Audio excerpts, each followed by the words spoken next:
met Adam Allred about 7 years ago when I was working at Mailchimp, and we've kept in touch over the years. And I am very happy to have Adam come on the podcast and tell us all about his career in technology and how he got started.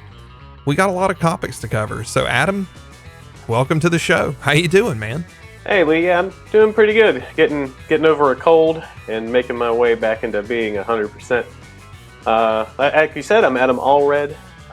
What do I do? I'm a computer engineer, a software engineer. I generally focus on the intersection of application and infrastructure. I kind of like to look at the parts of computing where we take the sort of vanilla application code that users use and actually get it running on infrastructure, make sure it can scale, get it out the door. That's a little bit like an SRE style pile of work, but I also tend to look at it a bit more from an infrastructure perspective, because that's actually what my background initially was in like the build out of hardware in data centers. So I tend to come from a bit more of a systems angle than a pure SRE angle whenever I'm doing my work. Interesting. Pure SRE. I like that you're like drawing a distinction. So basically what you're telling me, Adam, is that you're a DevOps engineer, right? We just had this conversation with somebody else a couple of days ago, right? It's that the industry co-opted the term, and now they're actual DevOps as a job role. Yeah, I mean, there's that term's hard to, I feel like, quantify or maybe qualify exactly what it is that is done. But yeah, I think you could probably drop me into that space, and the set of work that I would do is close enough that I say, yeah, good enough. I like that you drew a distinction: computer engineering versus software engineering. Oh yeah. So in your own words, I mean, and you're extremely intelligent, and you're going to give us, I'm sure, a very truthful and borderline academic definition. But I will tell you, I want, in your own words, what's a computer engineer? What's the difference, computer engineer or software engineer? I tend to draw the line with the areas of computing that you're focused on engineering. Software engineers engineer software. Computer engineers, I think, are more oriented toward engineering the hardware. But there's more and more software in our hardware every day, especially considering the sort of massive amounts of complexity that are abstracted away from you these days. So I imagine that computer engineering has just as much of a software engineering component to it these days than maybe it used to. I mean, maybe. I don't know. You've done a lot more than me with hardware, so I don't know. I trust your opinion on that. But you said early on, I forget how you worded it just now. You said you started more on the hardware side and building out data centers. Yep. So let's have some origin story stuff here. It's like, what were you doing? When was this, and what were you doing? Yeah, so I went to Georgia Tech from 2004 to 2008 for my undergrad. I don't really understand, in some cases, how I managed to get in at all. I didn't have a particularly great SAT score. I didn't have particularly great credentials as far as a high school student is concerned. But I sort of found out later that I was coming in and wanting to do computer science at the middle of the dot-com boom in the early 2000s, and so I think the School of Computer Science was a little scared and willing to take anybody that they could. So I still feel like I must have been like on the bottom end of the spectrum of those who were accepted on that particular year. I do not believe that for a minute, but go ahead. But I started my undergrad. I took the couple $1,000s that I had managed to save up working at Kmart in high school and promptly blew through it in a semester. And then got back from my first Christmas break and said, crap, I need some money. So I went looking for employment that was close enough to walk to, because I was living in the dorms and didn't have a car. And I had a buddy from I had a buddy who was the boyfriend of one of my classmates, who was working as a student assistant at the College of Computing at the time. And he said, well, come work with me. We manage the computer labs, we rack up servers, and we sort of do the grunt work of computing there. and so come interview and get a job. So I interviewed and got a job, and I spent the rest of my student days doing that. We did it all, which was in hindsight like super duper like fun and lucky because I did a little bit of everything. We had to install printers and make them work. God, we had to install and maintain computer labs. So this was still a time when computer labs were a thing. There was no requirement that everybody on campus yet own a computer when they came to college. There was There's like an 80 seat lab and a 30 seat lab and a Mac lab, so we managed all of those. And then there were all the servers up in the server room that was on the second floor of the building that we also, racked up and installed. So the full timers would rack up and queue up work for us to do, and we'd just pop it off of the stack. And sometimes it was, go grab all these computers and take them out, put them over here, take that server, put it in, take that server, pull it out. It was a lot of sort of physical manual labor parts of it, and then a lot of the automation tools that the engineers were building there sort of being used by us. So we would image all the computers. We would install with Kickstart and other automated installation processes, Linux operating systems on all of the not laptops, all the desktops in the computer labs. So it was sort of down low at take the hardware and put it in place and then get an operating system put on it so that students could use it. So it's pretty much provisioning, but fully manual in a lot of respects. I think there's tons of places provisioning is still manual. Oh yeah. In a lot of ways. So you're racking servers and you're putting things together. Mm-hmm. Had you already messed around with hardware in high school? Did you do anything around, like my high school, we had this kind of like prep for your A+ thing. Uh-huh. So I'd, been around kind of older hardware, but had been around hardware and such. Had you already been around hardware, or is this a new thing for you entirely? I had been around hardware, but oddly enough, it was networking hardware. I found out later when I chatted with some of the full-timers at the college years later that I actually did have like one way that I was super lucky. There was this retired network engineer that taught the Cisco CCNA course to high school students at my high school. Oh, wow. And so, yeah, and I only found out really kind of later, like that was relatively unique. Yeah, it's extremely unique. I just assumed it was rote. But yeah, he had two network racks at the back of a lab in my high school with 4 computers in between, and you step through the CCNA courses. So you networked up, a couple little computers. You built out subnets. You configured routers with at that time iOS, and so I do recall sort of showing up to doing my interview for that job. Like I noted that like I was CCNA certified, and the people were like, "What?" And I was like, "Yeah, no, they had it in my high school, and I went and did that and got CCNA certified."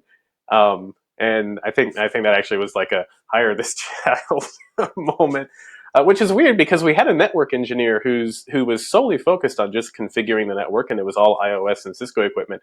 And I actually ended up not working much with her at all. I ended up doing other stuff that wasn't networking related at all.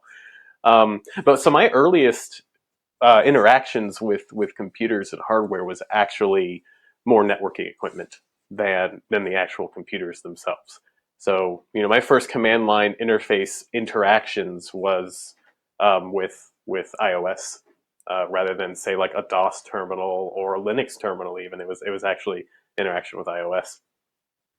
I'm jealous. My high school tried to do this, and they got some equipment donated to them. Mm-hmm. It was all Nortel networks. Oh, fun! And I think between high school and college, I don't even think Nortel existed at that point when I got out of college. I can't remember, but Nortel was not around for very long after all that. Yeah, Cisco's still kicking. They're doing their thing.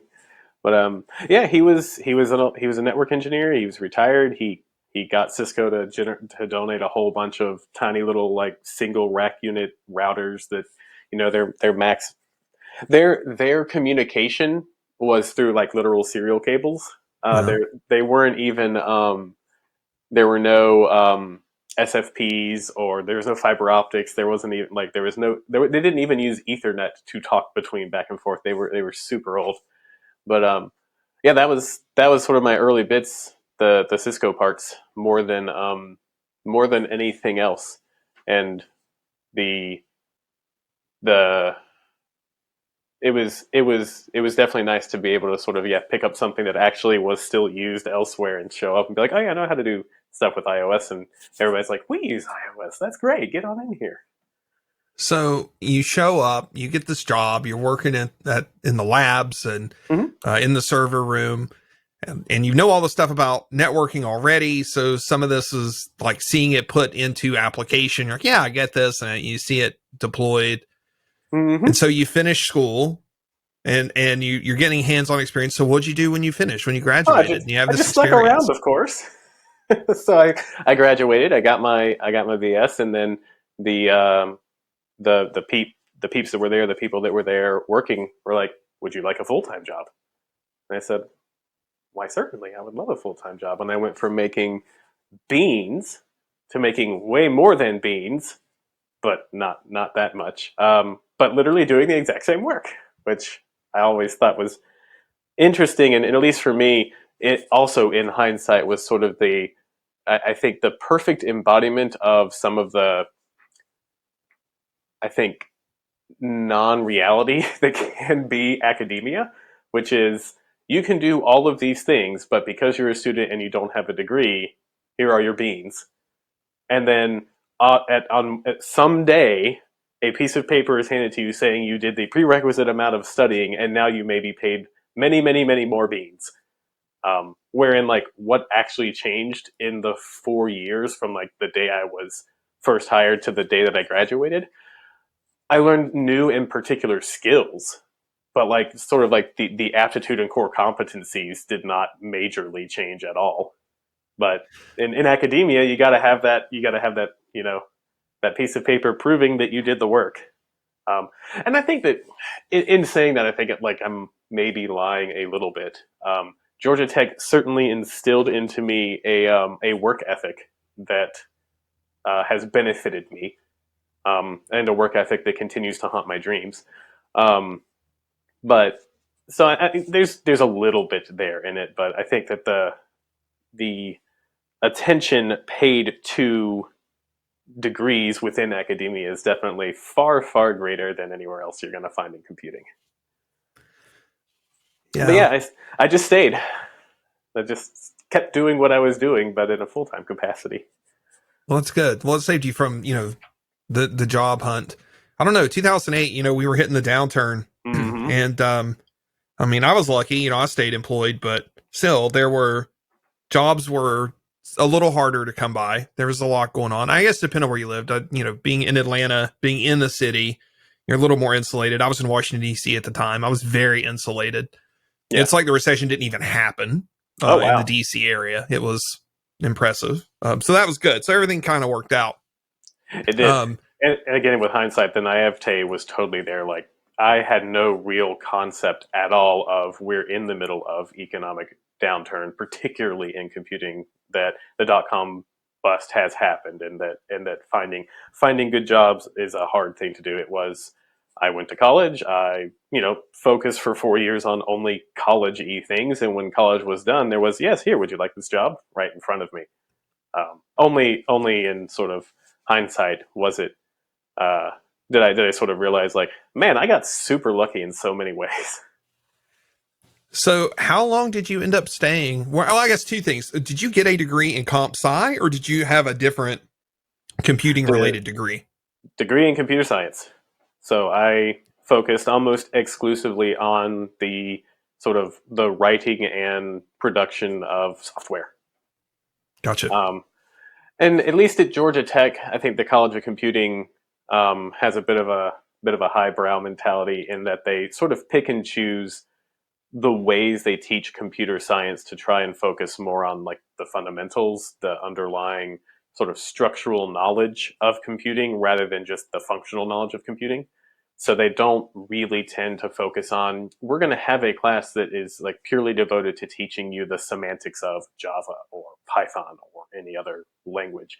They are more focused on teaching you like, the fundamental ideas of computing, like the construction and analysis of efficiency of algorithms, the construction and analysis of software development patterns, and the sort of more attempts to try and address the fundamental theory of computing in a lot of ways, rather than the the actual process of maybe performing software development at a large scale with many people in a corporate environment. I Yeah, think they're that different. they're very different. Yeah, I didn't mean to interrupt you. Go ahead. No, I think that that's sort of all. Like in some ways, I see that I can take that fundamental knowledge to a particular needed application. Like in a problem we're trying to solve, that I can sort of look at and say like this is actually like fundamentally this style of problem. And we know that for these styles of problems, if we attempt to solve them in some ways, that way lies madness. Or this is a fundamental computing problem that we don't have a solution for yet, so we should not try to find a perfect solution for this. We're going to have to use heuristics or shortcuts to try and work around this, because this is like a P versus NP problem. It's not deterministic. It's not going to be able to be solved perfectly. But in other cases, with less of a focus on like the particularities of how to, sometimes stitch various and sundry systems together that don't have a lot of the sort of pristine fundamental ideas considered and applied, you hit these really weird edge cases in software where this software works until it doesn't. And then you have to deal with the realities of like, this software doesn't work the way it's documented, or this software isn't actually doing the thing that it says it does, or this software works great except in these particular edge cases. And I still have to solve for those problems because we're still trying to get work done here. We're still trying to like make money or achieve some end. Whereas I think in academia a little bit, it's like that's where like a professor's like, and that's a problem, that's implementation detail, you'll deal with that when you get out into the real world, that's not what's important here. It's like the real world cares that you actually figure out those edge cases and actually get something done with them rather than just hand wave it away. So that was it comes and goes. Sometimes I think that having like a very theoretical and fundamental computer science background is way, way beneficial. But in other times, it's definitely a hindrance, because you sort of start to have to wrap your head around all of these like weird, concrete, only found in reality and not in theory edge cases, and you still got to deal with them. I think some of those, I don't know who ultimately will listen to this podcast. And so I know of technical folks that listen to this, it's kind of preaching to the choir a bit. And for other people that don't work in programming, maybe they're in technology, but they're not in programming. Maybe this is news to them, but I think there is some, I don't know, I don't know what is the right word, that I think there are folks that miss academia. I think there are folks that are proud of um, the education that they have, the knowledge that they have. And I think that's where some of these harder interview processes come from in technology and programming jobs, in that you don't face a lot of these challenges day to day. It is more pragmatic. It is more just plumbing. That's what I always say. Just like I'm just a big fancy digital plumber. Yeah. And I think, this has crept into the interview process where we have these interview loops that are very academic in nature, and they are very, and maybe not even theoretical, but that they are reaching into skills that you learn in college and that people maybe haven't applied since college. And I think people are just looking for some bit of that back into their day to day. That is my belief, because I've worked at several places, and short of being in a hard science, hard technology field or hardware, and I do think hardware is interesting in that you do face a lot of constraints and challenges that you don't face with regular software as a service, type development. But I think these people are hungry for that, and they miss that. I think that's where it creeps into these interview loops. I take the view that I tend to take for the interview loops that are sort of like more of the leak code style interview loops where it's trying to sort of present a puzzle box and figure out and work it down to this puzzle box.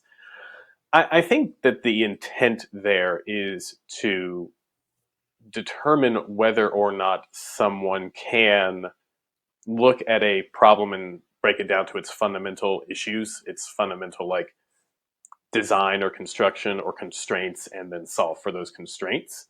And I agree that that is a good skill to have, but it's not the only skill to have. And I think that there's way too much focus on that as compared to a more holistic view of the entirety of the work that you do in software engineering. Um, I I don't know if it's people trying to get back to something more academic just because that's what they want to do. Um, I think that it's they sort of I think it's more born from like the the desire to try and find a candidate that can look at a problem, break a problem down, come to fully understand it, and then produce a solution that can give you what you need. Um, my big argument against sort of solely that is problems in computing and problems in software engineering are, I feel like, at most 50% computer problems, and the other 50% are not computer problems at all. They are people problems, business problems, constraints that are applied completely um, external to a computing system. Um, and even in the space of sort of academically breaking down a problem and figuring it out, none of us, some of us, it takes a long time to figure that out. And like you look at the problem, it takes you a while to sort of understand and grok the shape and form of the problem because you might approach it from an extremely pragmatic point of view and only encounter the edge cases as you actually see them.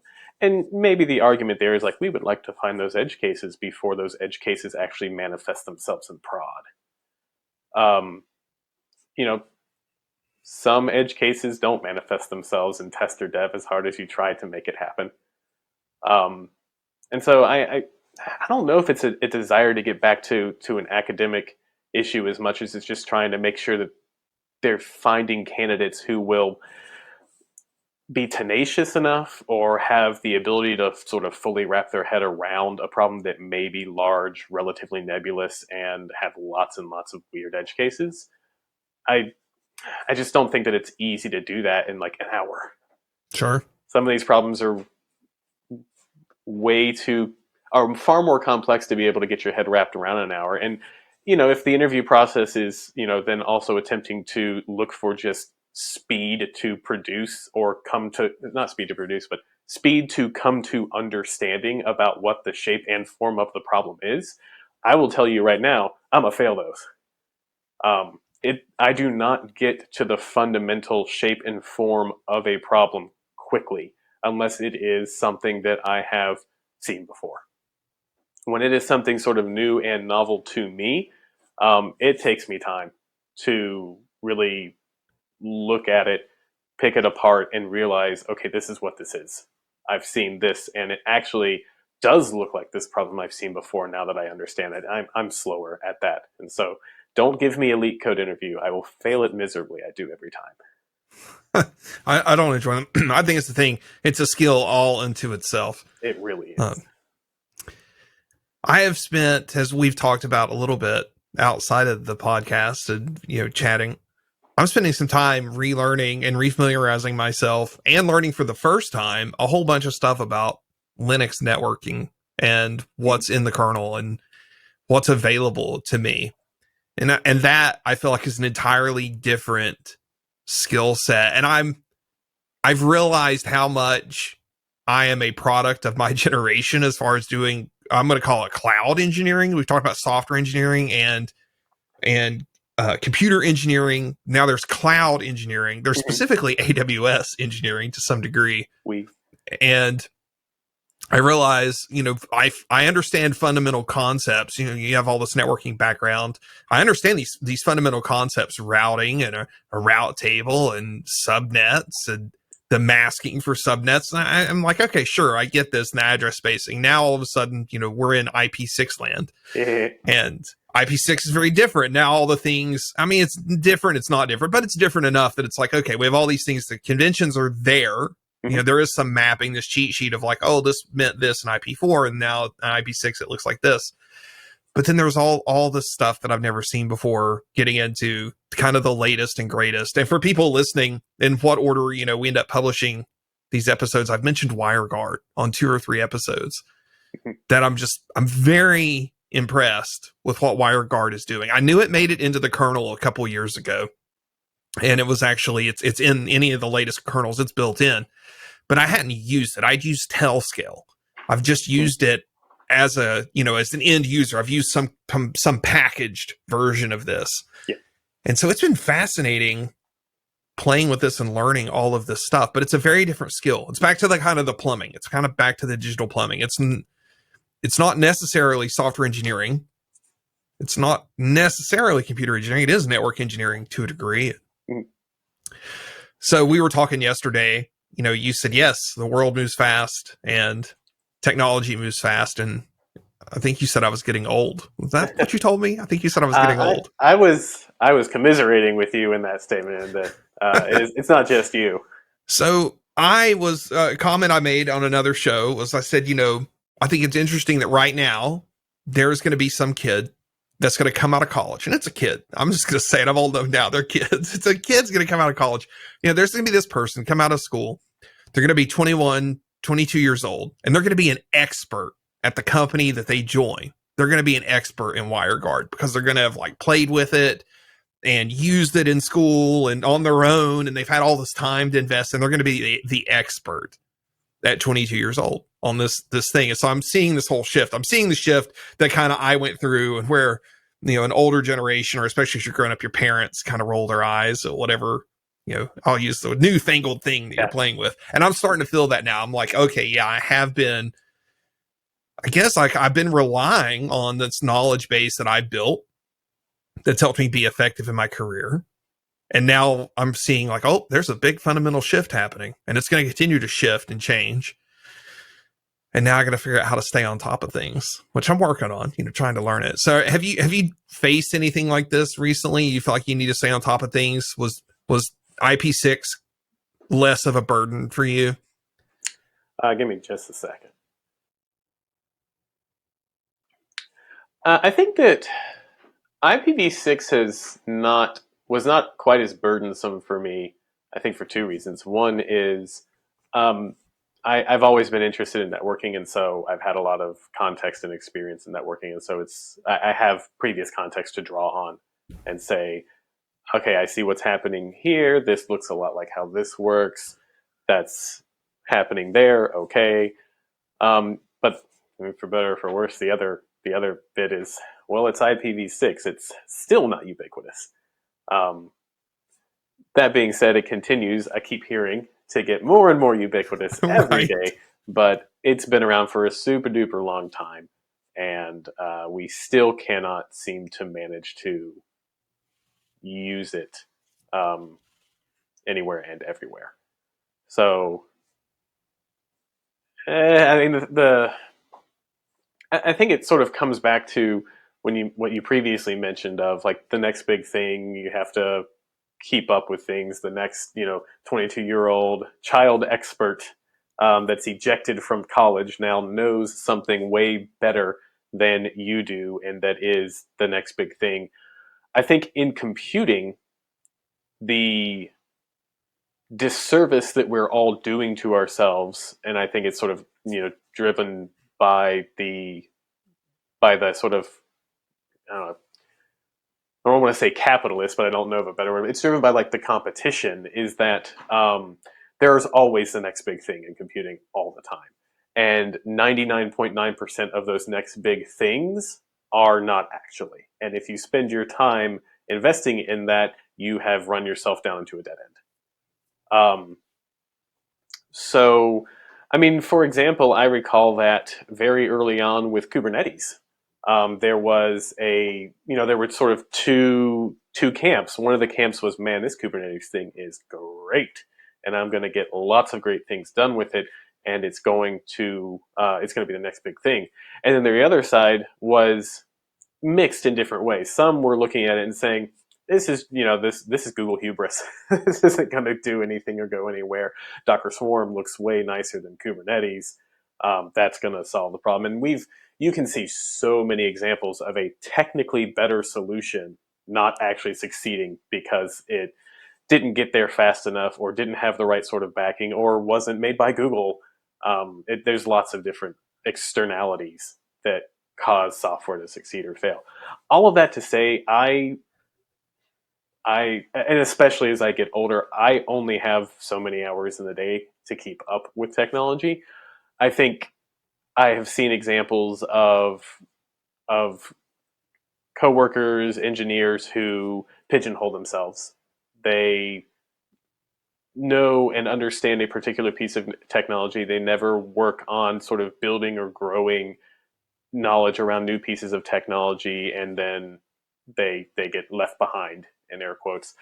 I'm going to aim for something in the middle, in the sense that I don't have the time to chase every new piece of technology, but I will have to take the time to chase and learn those that win, the ones that come out on top, the ones that actually get implemented, get work done, and that the industry as a whole is moving toward. The most recent example of that actually has been Kubernetes in the cloud. I think that if you look a decade ago, and you see usage of AWS and you see usage of cloud-based services, and people are starting to look at things like S3 and the initial EC2 bits that are coming out of AWS. And they're like, man, this is really nice. I don't have to worry about this, that, or the other. I only have to worry about getting my software onto this and running it, but I don't have to worry about like loading up the operating system or provisioning hardware or anything like that. So I actually had a moment about four-ish years ago at my employer, where I had spent some time with you working on building out the tooling that was provisioning co-located hardware, like hardware in data centers. And the company decided, no, it's time to go to the cloud. And I said to myself, you know what, there's enough. Like, this has sort of reached enough of a critical mass where everybody is picking up and moving to the cloud and realizing the cloud's benefits, that it is time for me to learn this skill set. It's a gap in my knowledge, and it's a big enough gap it's a big enough thing in the industry that it's a gap I need to fill. So I said, I want to go do this. Like, can I get in on the ground floor for the work for the company to pick up and go to the cloud, and can I take the opportunity to build that knowledge out? And I did, and now 4 years later, I think I kind of sort of know how GCP works, maybe. But I'm in a better place with that, and like I've gained and learned new skills, and I've sort of gotten to the point where I accept, like, that's what I'm going to have to do for my whole career, because computing moves so fast. But I definitely don't have the time to look at every cool, new, awesome thing coming up, because so many of them won't be cool, new, and awesome a year later, because it just doesn't make it. So I'm just trying to sort of intentionally be a little bit behind the curve, so that whatever filters through and remains is something that I can take the opportunity to build knowledge on and be able to execute in. Oh, ride the wave as it's cresting, or as it's just crested. Yeah, as opposed to being in front and being thrashed around in all of the waves. Yeah, I don't have the time to be in front of all of those, in front of the wave, and sort of keep up with everything that's going on. And I mean, I think that I'm sort of also finding that the technology sort of, like, startups follow the technology in that same sort of way. You will see like generations of startups that are on particular technology stacks, because that was like the big hotness of that day. And I think that some of those technology stacks, then, if luckily or correctly chosen, are poised to help companies grow big if they pop. Others, they are not poised to help companies grow big if they pop, and then the companies have to spend time to actually re-architect portions of it because that technology failed. The team that was behind maintaining it isn't working out anymore because nobody else used it. Now you've got to scale it up bigger. I think staying behind the curve a little bit is a not bad way to ensure that you don't pigeonhole your entire company from a technological standpoint, let alone yourself from a skill set standpoint. And you hear the argument of use boring technology said all the time. I've never heard that before. You've never heard that one before. I think that I think that the fundamental core of the statement is correct in the sense that you don't want to be on the very front end of technology unless you are the company intentionally trying to shift that paradigm. But if you are a company who wants to use a technology to get something else done, it is a tool that is a means to an end. Staying on the very, very front end of things is risky business. Perfect segue. Rust. Yeah. So I think when I do this thing where I stand back, like containers were obvious to me as a winner in like 2014, 2015. Like Docker comes out, like containers have been a thing, but nobody's really using them.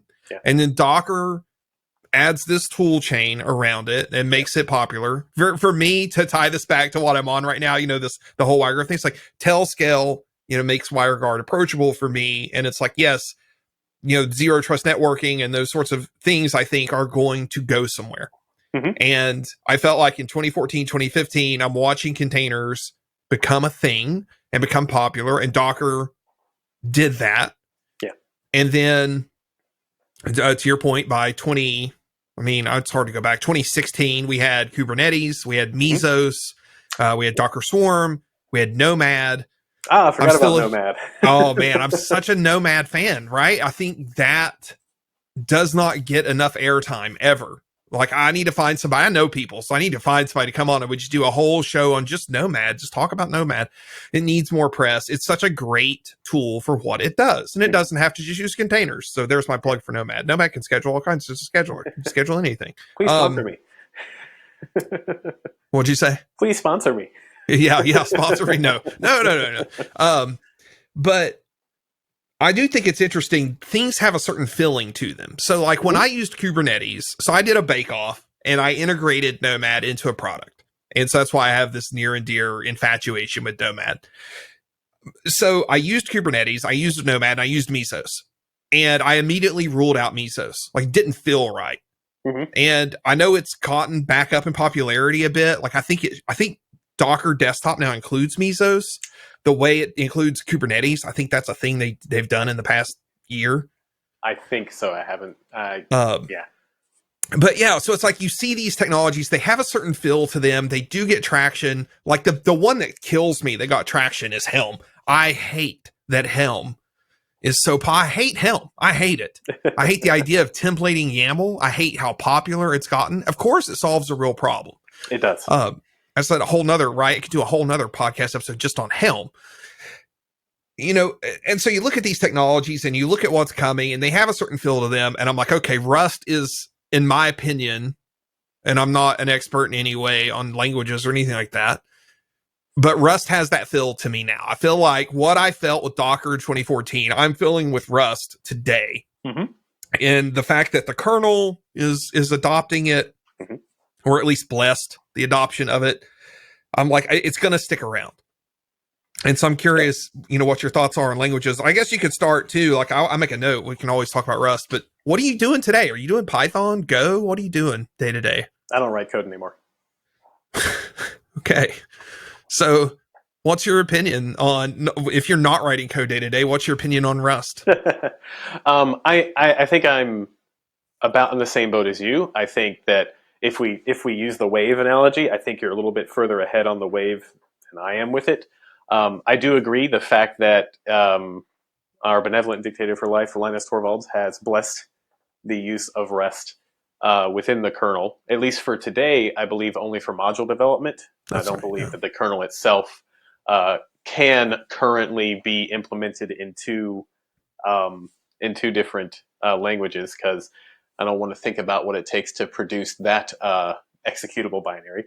All that being said, yeah, I think that Rust has shown that it solves in a approachable, robust way some of the very basic problems with compiled with compiled code that has manual memory management. Um, and so here you go. Here is code that can compile to machine instructions. It gives you all of the benefits of being, fast and well optimized for the architecture that it's running on, but you no longer have an entire class of problem to deal with anymore. And I think um, that sort of fundamental problem solve absolutely poises it to be something that sticks around for the very long term. There is a fundamental class of problem. It's saying, no, you don't have to worry about it anymore. I think that because now I don't think that that itself is enough to actually get it like sort of to the finish line for long-term viability. You then have to actually have adoption of it. To get adoption of it, it takes a little bit more work. You have to build the community. You have to build documentation. You have to build up tooling so that anyone in air quotes can get in there and use it effectively, which it seems that the Rust community has managed to do because they've managed to convince, the Linux kernel development community that it is a worthwhile endeavor to try to use it. And so I think the only thing left to get over the finish line in my mind is that you can use it in the Linux kernel now. Let's see if it actually happens. Are there enough implementations of kernel modules that show the benefit, that get things done the way that Rust developers, would like to see them done? We don't have to worry about memory management anymore for these. Excuse me. Is there a way to? Oh, lost my train of thought there. Basically, will it get adopted enough? Will there be enough usage of it that we start to see, kernel modules come out for, important portions of hardware, widely adopted pieces of hardware where the module sort of only exists in Rust. Nobody ever wrote it in C or C++. It only has a Rust implementation. And if you want to continue to love it and move forward with it, you have to learn and use Rust. I think that I had read that Asahi Linux, the distribution that is being built to run on the ARM-based Macs, one of the module developers used Rust to implement the GPU driver for them. And apparently, the Mac GPU drivers are odd beasts unto themselves. They do not look and feel and act like other GPUs in basically any way. And I had read that the implementation was not a breeze, but it was a wonderful experience for the person doing the implementation. They went from zero to drawing 3D devices with 3D objects with OpenGL in a very short period of time. Yep, all of that's looking like if we get to a point where it's do you want to run Linux on an ARM-based Mac? You're going to have to utilize this Rust-based module, and that's the only one that exists in the world. Yeah, I think that you're hitting critical mass there. So the only thing I'm waiting for to feel like that Rust is getting over the finish line is actually seeing wide enough adoption in the Linux kernel for various modules where that's the only implementation. That's the only other thing I think that's left to say, yeah, this is sticking around. I looked it up while you were talking to get the exact dates. They started writing the Rust driver. It's a Linux Rust GPU kernel driver. And they started on August 18th. And on September 24th, they were rendering a cube. I don't know if the cube was animated and rotating, but they were rendering a cube. Just over a month. So, yep. 6 weeks, 5 weeks, 6 weeks. Yeah. Now, what I don't know, and what I think would personally for me be interesting is was the human doing that implementation familiar with Rust, or was it their first attempt to utilize it? Because if it was their first attempt to utilize it, like that's an even better, like that's an even stronger argument for it there. It's like they went from, presumably having plenty of Linux kernel development experience, understanding the ins and outs of how to do that. So, they're proficient with C or C++, to some other language where they can probably take a lot of those concepts that they understand, some of them that are new, put it all together and actually have a working GPU driver in a month. Sounds good. Yeah, their words were, I don't have much experience with Rust. That was what started. So yeah. And I, the tutorial I think is interesting. I have to go back and do the tutorial several times. This has came up in quite a few episodes. I always bring up Rust. It's another thing that I'm, hot on right now. Yeah. And I think I've done the tutorial 3 times, and each time a little bit more sticks with me. I can read Rust code as long as it's not using a ton of macros and things that I'm not familiar with, but I can at least read it and understand it. And I don't know. I'm concerned, as I've always been a lazy developer, a very lazy developer, and I love Python. I learned C++ was the first thing I ever learned as an actual true programming language. And I learned enough, to take some input, do something with it, put something out on the screen, just text. It's just a very typical hello world kind of thing with input. Yeah. And I just hated all the ceremony. It made no sense to me. And I was like, this is what people write programs in. It blew my mind that this is how people were writing programs. This was 1999, maybe 2000, somewhere around there. And I hadn't played with C, and I found Python a little before that. So I immediately went back to Python and started writing all my stuff in Python. And I've just, been in love with Python now. Take that, ceremony. Yeah, right. And you go back and you look at what was said about, the origins of Python. And that was part of it, right? It was to not have the ceremony, to get out of the way, just let you express your logic. And so Go, I picked up Go in 2012-ish, so a decade ago. I picked up Go, and now I fell in love with strongly typed languages. And I understand now all this appeal. I still don't like Java. I didn't like it then. I don't like it now. It's better.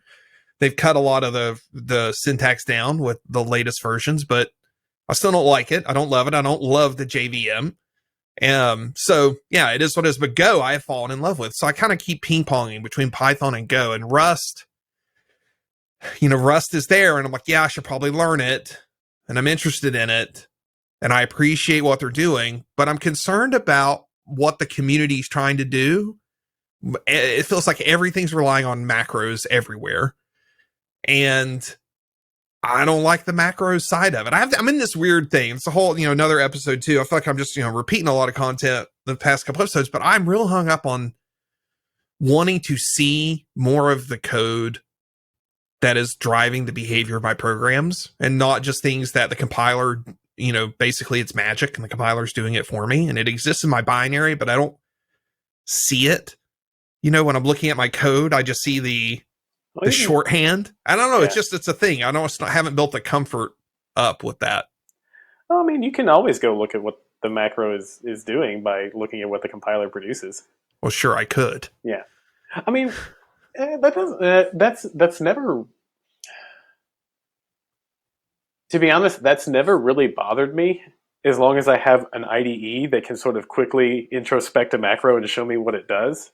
I sort of agree that trying to build up the context of what a macro does and keep them all straight in your head, not worth the time, not worth trying to do. There's that way lies madness. You'll never keep it all straight. But for me, it really for me is akin to large code bases where there's just so much going on there that the code is over there. It's just somewhere you don't remember, and you got to go find it sometimes.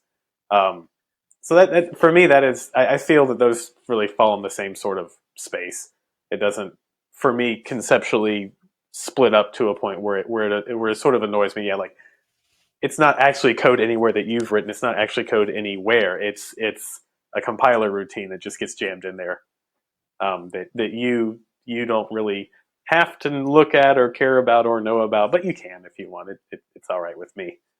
Oh, how much of my Go code isn't actually what I've written? Oh, yeah. Right? Where is it optimizing out loops? Hmm. unrolling loops and doing all kinds of stuff. So yeah, my argument holds no water at all. At all. It's just a weird thing. I've got this weird hang up. I got to get over it. Something about the semantics of it, particularly, seems to be there. Like, what is it about the fact that it's a macro that I mean, I can make a guess. Um, Honestly, I feel like the thing about macros, um, unlike just code that's somewhere else, is the macros. In almost all cases, macro syntax and like look and feel is different. Like the Yeah. thing about Go is in many cases when you're like looking at a piece of Go code and you accidentally like fall into the actual source code for the language, you're like, whoops, I thought I was looking at my own code and I accidentally like I'm in the vendor directory now. Okay, I'm looking at a library, and then sometimes you actually land inside the source of Go itself. It's like, why am I looking at source code for like this sort? Oh, well, because I went too far. Macros don't really actually let you do that because like you get to a macro, you're like, and that's a macro because it looks weird. Um, Yeah. and like it's a bit more like jarring, or not jarring, but like and it's like stop. There might be an argument that that's good though. Like you're being forced to understand the boundary. But I think the converse side of it is like this looks weird. Like this looks like some sort of literal magic that's been injected into the middle of my code that is a black box that I don't understand or maybe can't understand or might have some sort of behavior, side effects to it that I won't know. Like I think that there is actually a space there where like your brain gets unhappy because it's like, oh, and I hit the barrier, the thing I'm not supposed to like peek behind the curtain at and see what it does. You can. It just looks like maybe you shouldn't or shouldn't have to care. I like that. It just I looks foreign. Like it looks foreign. It's not part of the thing you're working on. I think another thing is I've just lied to myself about how much I really do understand about what's going on by looking at the code that I'm writing. Hmm. I go back to the Go example, like any optimizing compiler that's just like, yeah, oh, sure, yes, it's doing what I told it to do. Like, no, it's not. No, Yeah. it's not. It's being smarter than me, and it's changing. It's not a literal interpretation of what I've written. Yeah. I mean, yes, but also a little bit no. Like there are definitely times where like you come across someone where, and like sort of to put a human aspect into it, you come across somebody who knows way more than you do, and like they talk about a thing you have no idea about, and you're just smiling and nodding, and you're like, uh huh, yeah, oh yeah. Um, and in those cases, I like like I think they're rarer than we expect them to be. Because in a lot of cases, you'll come across somebody who you expect to know more, and they're like, I don't know. And you're like, what do you mean you don't know? You wrote this, and like, I don't know. And so all of that to say that to sort of come back to like getting to the macro and getting to that is, yeah, like I know that feeling, but I think that actually happens way less often than we actually think it will be. Like this code is doing something like super duper smart and crazy and amazing, and there's no way I'm going to be able to look at it and understand it. It's like I've looked at my own code that I've written and been like, this code is doing crazy stuff and I have no idea what it's doing. But I wrote it. And I think that like that is literally everybody. So like you can go and find some like crazy piece of code that's doing really weird things and then go find the author, and I don't think it would take you long to make the author go, because like we get so deep into the context and have it built up in our heads, and then we get the code down on the piece of paper, and then the context goes pew, and it's out of there. Like I wouldn't. That doesn't bother me because I've had enough interactions with really smart people who are like, "Huh, I don't know." Then it's like, okay, we are all human here. Like, yep, the code looks super smart. It looks super elegant. It looks super awesome. It does cool things. Um, but in the end, like, it is the product of a human looking at a thing and figuring it out. Like there have been Hacker News threads where like people are like, show me really elegant pieces of code, and like the one that you always see shown is like the crazy I don't remember what it is, but like it was in like the Doom or the Quake engine where they do an approximation of like a really complex mathematical transformation that's expensive, and inside of it is like just a bunch of random numbers that are all Yep. being like churned through, and you're like, what was John Carmack thinking? It's like, John Carmack probably stared at the problem for days and days and days and days on end, and finally said, yeah, I think this works. But it wasn't like John. I don't think that John Carmack like looked at that and was just like, and it magically popped out of his head, fully formed immediately. Like it took time. It took context to build up. People forget context. People aren't sure, and like I'm sure that plenty of people, possibly even John Carmack himself, have gone back and looked at that code and been like, "What was I thinking?" So that doesn't get to me anymore because like we're all human and we all forget what we were doing and we all like lose that context and have to go rebuild it for ourselves. The only difference is the person that wrote it can probably build it faster than you. I looked this up because I do remember that specific example because it was like there was a copyright issue or something with it because it was a parallel invention. Like John Carmack figured it out in isolation and some other company did as well. Yeah. And it was the, what did they call it? It's the fast inverse square root. Yeah, the fast inverse square root. And so it's like inverse square root. Like how often do you need that in your day-to-day life? Like it's not even the fact that like, was he the person and certainly he's extremely intelligent. Oh, yeah. So that helps, but it's also the person in that domain, that right domain context too. Cause where are you going to run into needing that performance around a fast inverse square root? Yeah.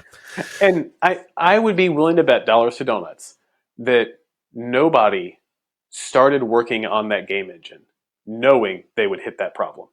So like at some point, we're going to have to deal with needing really fast inverse square roots. They probably got working on it for a good long while and they said, man, why is this dog slow? And then they pulled out their debugger and we're finally like, oh, it's because we're doing this thing a bajillion times and it's slow. All right, well, let's optimize it. Sometime later, John Carmack's like, ta-da, and there it is. But, I don't think for any sort of like really esoteric pieces of code. Especially like for all of the ones that go on to Hacker News, it's like, can you like show me the best example you know of an elegant solution? And people show up with like the examples of the fast inverse square root, or Carmack has another one, binary space partitioning, the bits that he did to build the maps for Doom, and all of those. Like I think for every single one of those examples, nobody like knew that was going to be a thing they were going to have to do before they got there. They got there and were like, I'm going to have to like, this is a real bottleneck. This is something I'm going to have to dig out and figure out and solve. And then they just built up context for it. I think that, some people build the context real fast. They get there real fast. They look at the problem and they're like, I know a way to do this. I think I can try this. And their first guess is right. And like, it goes well. Other people like, man, I worked on that code for a month and I still don't fully understand why it totally works, but it does. But every single one of them, like, people didn't just magically produce it on the first try or didn't even know they were going to get there. Like, they got there, they saw it and said, well, now I got to tackle this one. Do you have any code like that in your career that you've written? Do you have any code that stands out in your mind? No. Maybe not as something that's maybe was complicated like that, but do you just have anything stand out in your mind, like of everything you've done in your career? You're like, oh yeah, this piece of code was elegant, or this piece of code was kind of tricksy, for different reasons. I build context for code and then it promptly exits my brain. I don't dwell, so to speak, like on my code. Like I don't sort of like go back and review it and like put notes in it, like come back and make this better later. Like I am probably a little too pragmatic in that sense, and that I'm like, I'm going to slap some code together that gets this work done. I'm going to get some tests written around it, and if it is good enough, I am done here. I will, like I was saying before, like I will wait until I get to a spot where it's like, hey, this isn't scaling, and then I'll figure out why it's inefficient and make it better. So I think this one's going to be a little difficult for me to answer because I don't feel like I ever really produce elegant solutions to anything. I produce naive solutions to almost everything, and then wait for the naive solution to fail, and then work on making it better. So let me see if I can think about one of the naive ones that failed, and I sort of had to go back and make it better. Nothing honestly is immediately coming to mind. There are two that are here that my brain is telling me that I don't actually feel like are elegant solutions, but if my brain is pulling them up, so I might as well go with them. So the first one was it, and this is funny. I think this is actually like sort of a personal aspect of me is like I definitely have imposter syndrome when it comes to writing code. Like I write code, code is out there, code does stuff. I always assume that like the problems I'm working on are like too trivial to actually matter. Like okay, I wrote some code that does a thing, yeah, but it doesn't matter. It's a little thing. It's not that important. That is me all the way down. Um, but the first one that comes to mind was we had a network on which we attached pretty much every physical piece of hardware that we had to perform backups for it. It was a separate network connection for each individual device to do those backups so that it didn't consume the bandwidth of like the actual sort of network interface that was taking like application traffic. That network filled up because planning ahead is hard in the network space, and the network was full, and we had to expand the network. So we had to go through and touch at that point like almost 2,000 physical pieces of hardware and swap out their network configs. And it's risky business because you mess up and you accidentally touch the wrong network device by accident somehow, and you've broke you've caused an outage. There were about 8 different use cases. There were like virtual machines that were this way. There were pieces of hardware that were this way. There were pieces of hardware that were otherwise this way. There were pieces of hardware that had not 1 gig, but they were 10 gigs, so they looked this way. And there were a whole lot of individual edge cases to handle. And every single one of them you had to be super duper careful about. And our network engineers were like, "Oh, should we just like, is it faster for us to just do this by hand?" I'm like, not for 2,000 servers, no way. So I went and hacked together about 1,000 lines of Python that used Fabric to go and SSH to every single one of the servers and do their work. But like I spent a lot of time um, like figuring out Fabric enough to be able to get it to a point where I could hand this tool off um, to other engineers that could use it and sort of cover all the edge cases they needed and kind of fire away and go and do their work. And I spent a lot of time building in the confidence that it would work right and that I wouldn't have an engineer come back and say to me, "Yeah, well, I went and used it, and now the server's down," and other stuff that's tough there. The code itself wasn't actually all that elegant, other than it sort of had to handle a lot of edge cases very carefully. I think more really like the elegance of it was the the taking a problem and sort of handling all of the myriad of edge cases that popped up with it, solving all of them, and then handing it off to other engineers to use, and those other engineers like never came back and complained that it broke. So like it's not a particularly elegant solution in any way. It's not like here's a really really specific like edge case problem that we have to deal with, and I'm going to go and find a way to solve it that like nobody that like is not obvious, but does it in a very good way. Like I really don't have any good examples of that. For me, elegant code really is code that works in every possible use case that appears, and it doesn't have 1,000 paper cuts that kill everybody because like, oh yeah, it works except when there's this one edge case where it's not automated fully, and so you gotta go sort of manually touch it. Like for me, elegance of code is like its completeness for its use case, and not necessarily its cleverness of implementation. I feel like I'm in the same boat. I can't think of any one thing that I've ever done Yeah, that just really stands out. I don't have a crowning achievement. yeah, me neither. Um, it's definitely more of the for me the elegance comes from like showing the reduction in toil, or showing like the ability to handle um, edge cases that are really esoteric, but that it can do gracefully, or that otherwise, like, does its job and does it well. I'm a big fan of pragmatic code. I'm a big fan of pragmatic solutions. And I think getting into what I've enjoyed the most in my career, it's always around some sort of like automation, Mm-hmm. the toil reduction. So I Yeah. feel you on this. I don't know. The other example I always give is like Domino Rally. If you ever play Domino Rally, you stand up the dominoes, right? And you just tip the first domino over and you watch it go and like do, and it just all tips over. I love that. I Yeah. love that. It's like trying to explain to somebody why I love infrastructure, automation kind of stuff.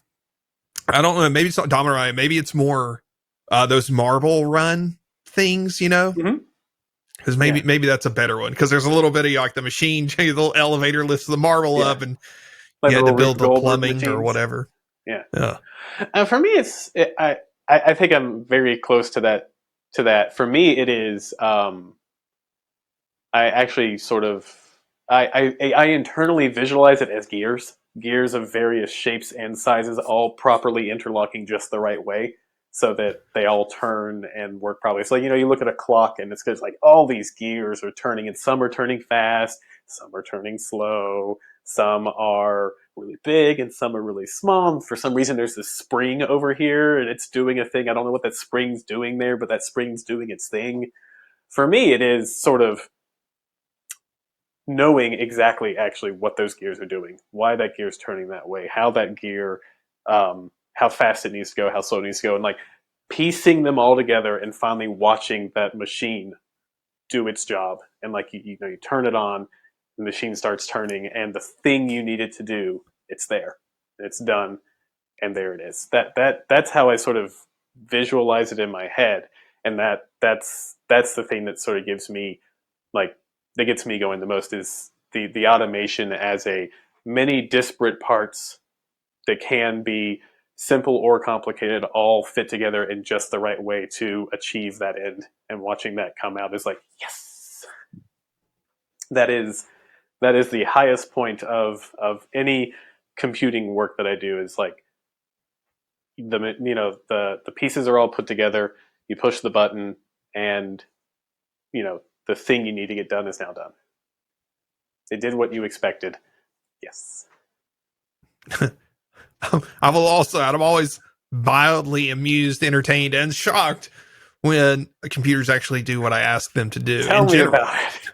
It's like, whoa, I said for it to do that, and it actually did it. Are we sure? Like, let's double check. Yeah, it's funny. I can't remember the code, but I had that moment. I lie a little bit. I write code every once in a while, but I had that moment a month or two ago where it was like, I wrote a little bit of code to get a thing done, and I was like, it's probably going to break the first time I test it. I probably did this wrong or that wrong, and you hit the button, and it's like, oh, dang, it did what I thought it was going to do. And I just remember it because it was one of those first try moments. I got it done the first time. All right.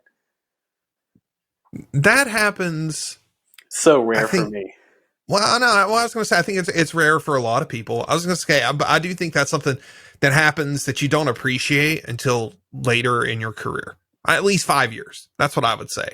Because I think it happens to everybody, right? Everybody Yeah. gets something right and it works, whatever. But I do think you have to face some amount of. I'll just say it is what it is. You have to face some amount of bullshit in your job, Oh yeah. right? One way or the other, with trying to get something done. Yeah. And a few years of that, in a career in tech, and then wow, you really appreciate those wins Yeah. when you do sit down to do one thing and you do it and it works. You're like, wow, okay, that's great. Yeah. Yeah, I can give you the corollary to that of like why, like when I mentioned before, like I don't write code anymore. So I can give you a concrete thing that I had to let somebody else go do, even though I really wanted to do it, which is like the story of my life these days. So like for the Rube Goldberg machine you want to put together, um, Cloud SQL instances in GCP.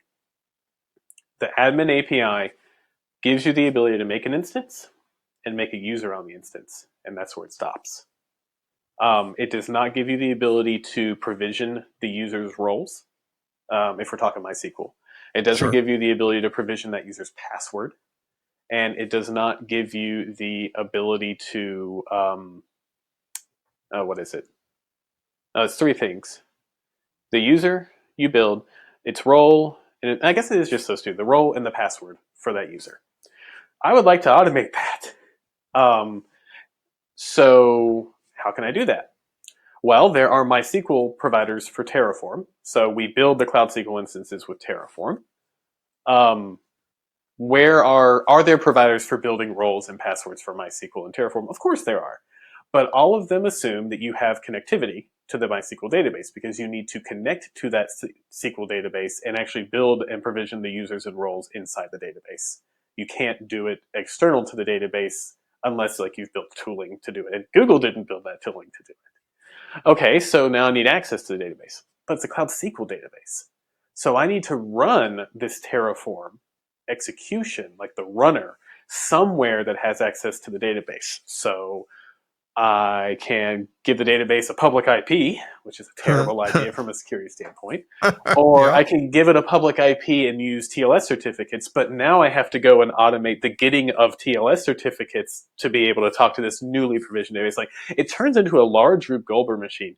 I put it and I wrote it all out in excruciating detail in a text bag. It was like, we're going to probably need to build a service that does this provisioning.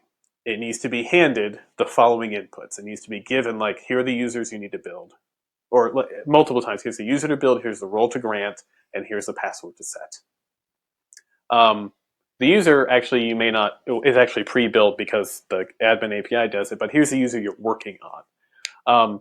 We're going to do that inside of a service that is in Cloud Run, and it's going to use the Go Cloud SQL connector, which is basically the Cloud SQL auth proxy as a library, so that it can actually connect to the Cloud SQL instance.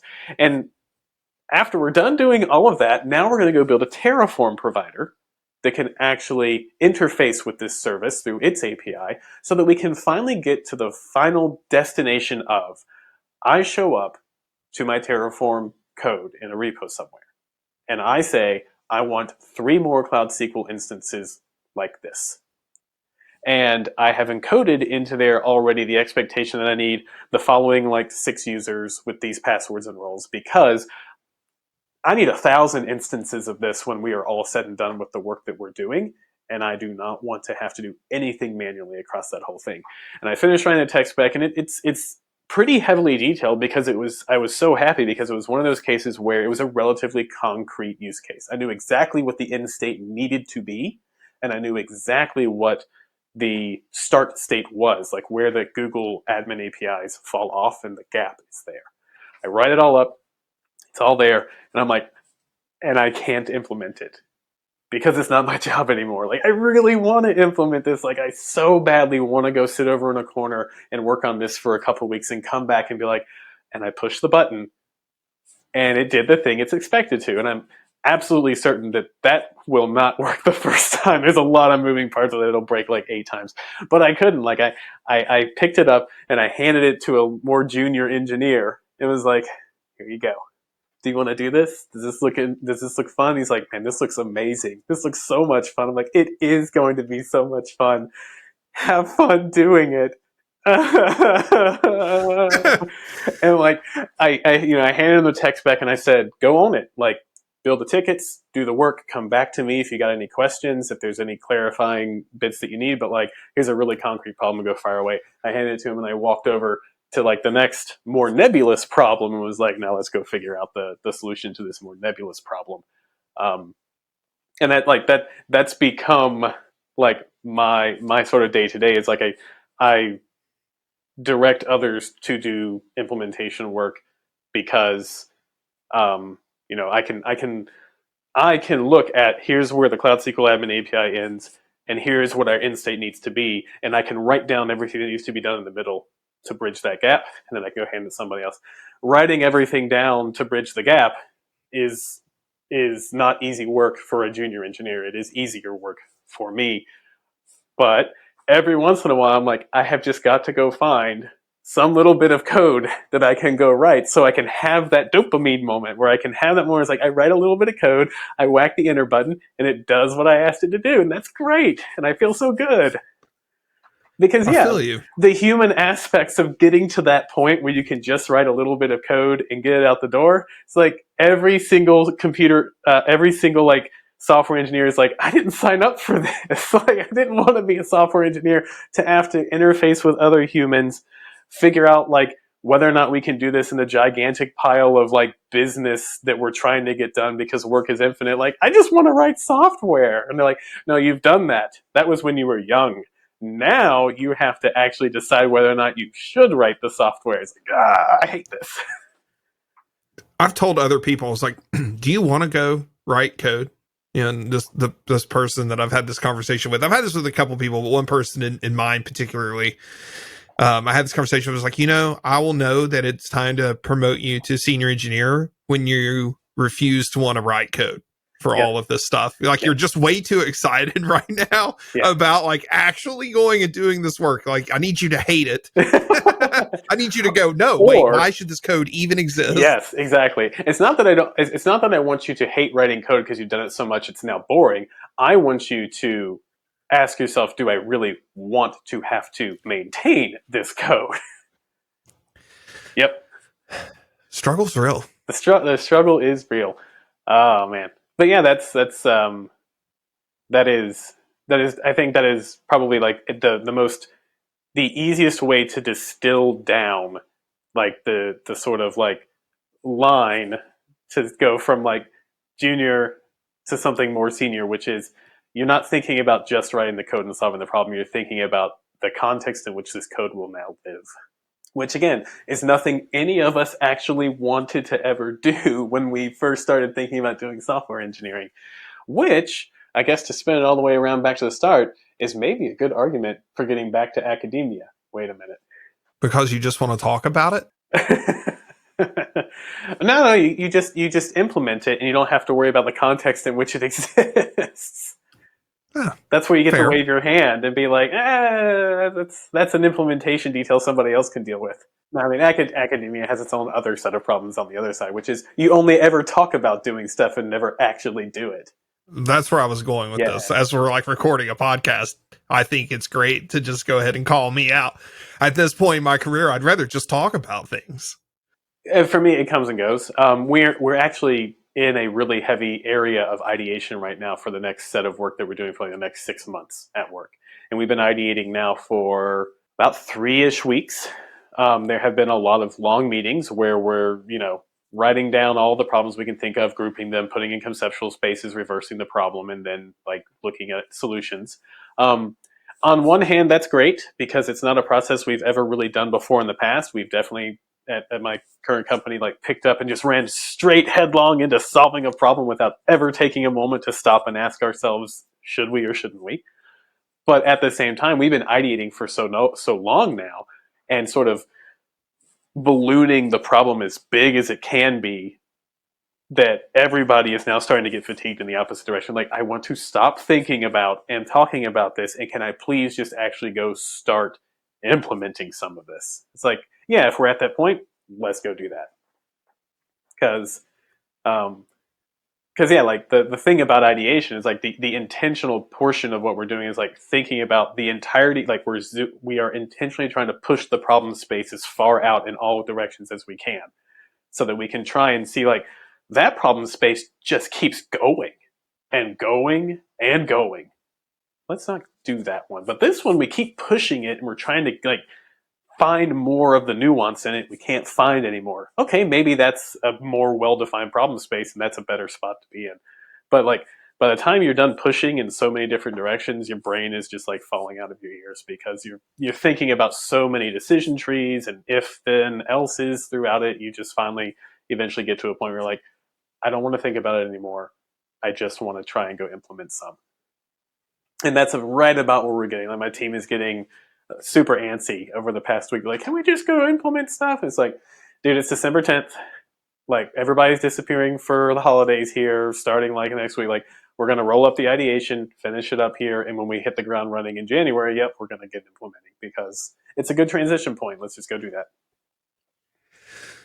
I can I only feel talk like about it for sorry, I can only talk about it for so long. Like if you can talk and only talk about it forever, then kudos for you. My I have about 3 weeks is my window before I'm like I gotta go do something. I can't just talk about things. I have to do things to understand them. Like Yeah, I have to actually play with things and write code and explore things.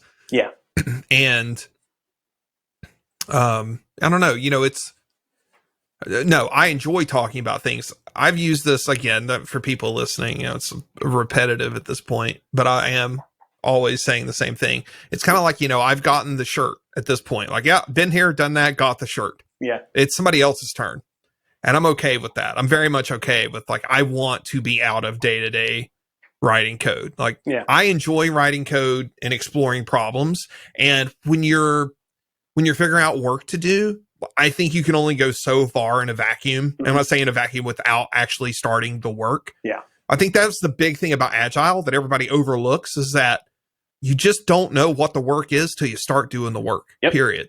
Something is always going to sneak up. Yeah. You cannot write down beforehand every last bit of the work that you have to do so that you can then sort of magically chop it up, put it into buckets and say, well, it's going to take this long.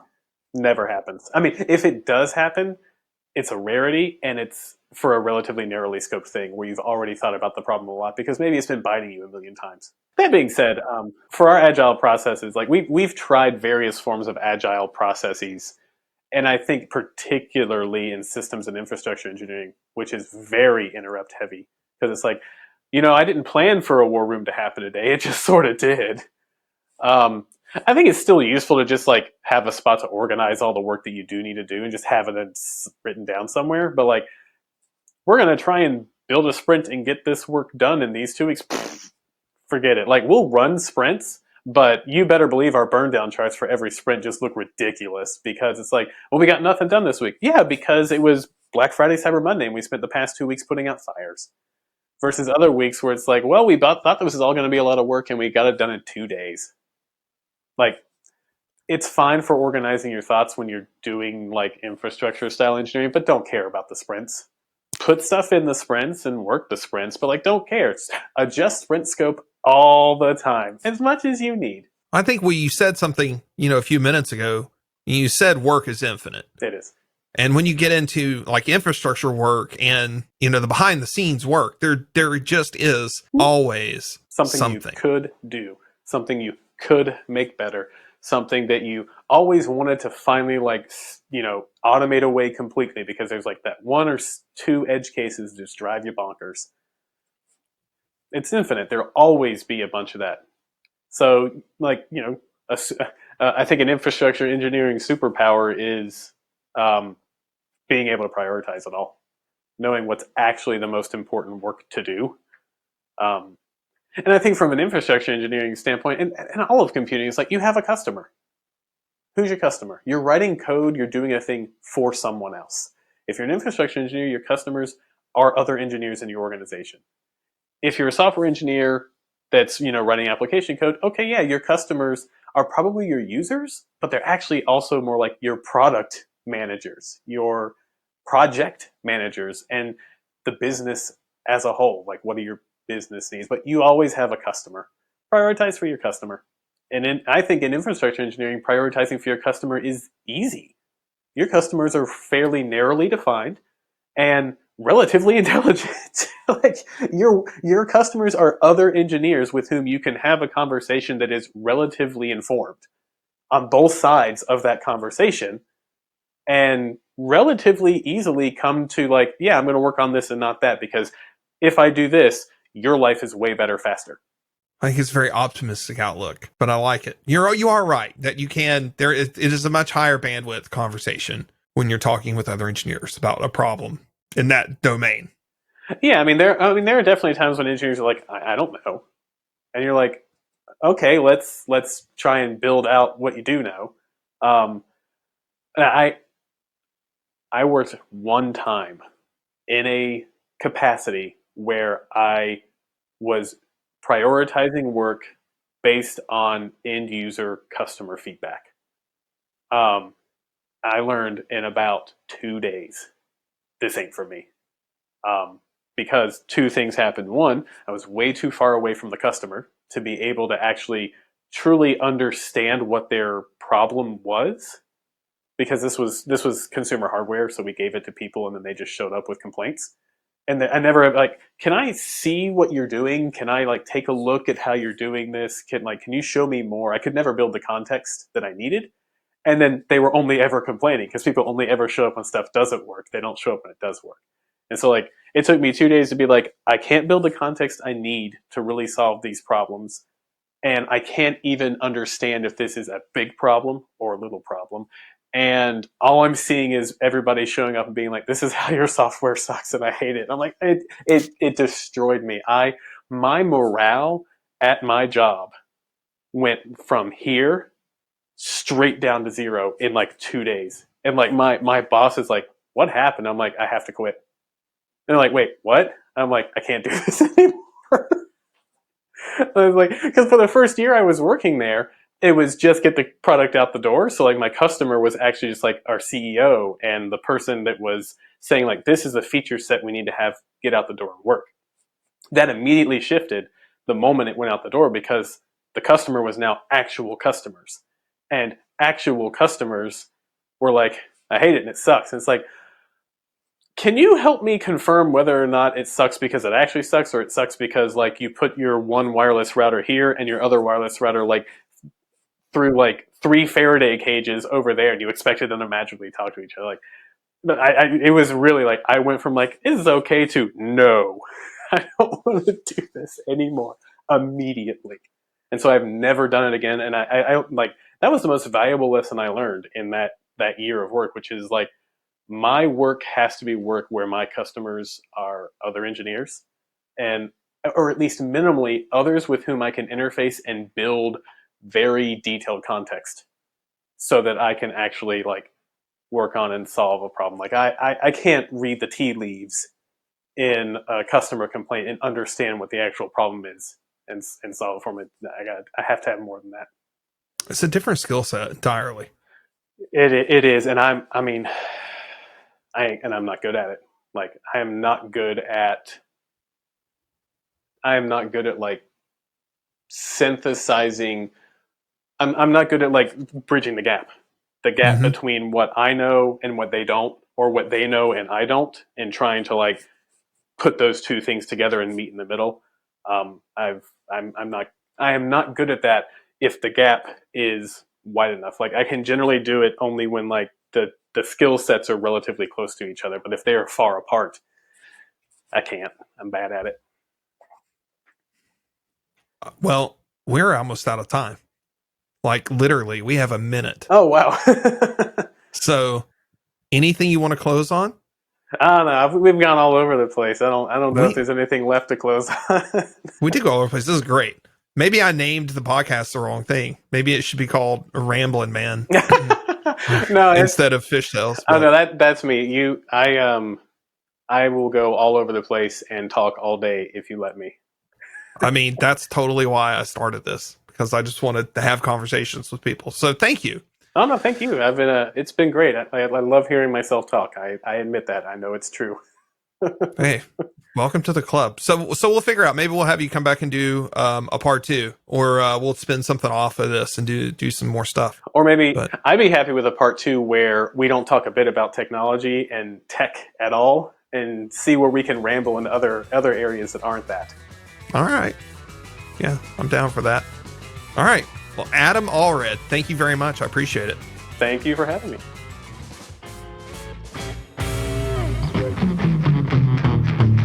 Thanks for tuning in for this episode of Fishtails. For show notes from this episode and more information about the show, visit leetrout.com. Music production by Haroon Sarang. We'll see you next time.